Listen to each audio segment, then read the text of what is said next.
Hi, everybody. I'm Lynn McTaggart, and today I want to talk to you about the linger effect of intention and some of the amazing experiences some of my students have had when really taking this into account and understanding that when we do intention as a group, essentially we condition the space. Now, we know this from a lot of science. There was a lot of work done by the Institute of Noetic Sciences and elsewhere looking at what happened in a lab when the same intention was carried out repeatedly. And what they found with studies of mice and plants is when healers did intention in the same space, the effect got faster and better. We also know from the Princeton REG random event generator studies that when they were taken, this equipment was taken to sacred spots like the pyramids of Giza, the machines veered off their random course as though there was a lingering sense of spirituality, a sacredness about that space. And we also know from the work of the physicist William Tiller that when he did special experiments embedding intention in an electronic piece of equipment, he would send it to another lab, they would turn that on, and they found over time, using the same lab, that the experiments worked faster and better. So I've seen this in real life, how a lingering intention occurs in the space and in the mind.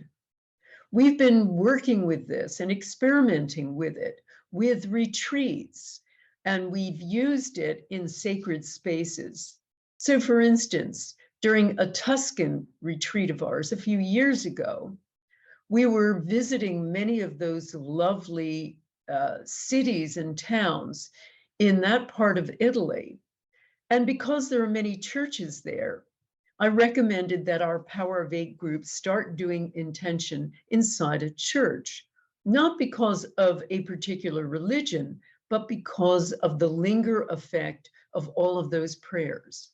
So they did, and they found they were more powerful than usual when doing a Power of Eight group in a church. So we also tried it at the tomb of St. Francis of Assisi. And there, my groups had extraordinary experiences of power, as though everything were really amplified. We tried it out in former monasteries in the next retreat we held in Spain and had extraordinary effects. And then most recently at Broughton Hall last year, our special retreat in Yorkshire, where we're carrying it out again this coming September, there was a special library in this stately home. Imagine the library in Downton Abbey to get an idea of it. It even has a secret passageway. So one of my groups did a special intention in that space for a member of the group with stage 4 cancer. The experience was so palpable and powerful that whenever they've done an intention since, and this group continues to meet, even though the retreat happened 7 months ago, they meet virtually week after week, every Thursday. And they have found that when they do this intention, they take themselves back to the library and they feel the power all over again.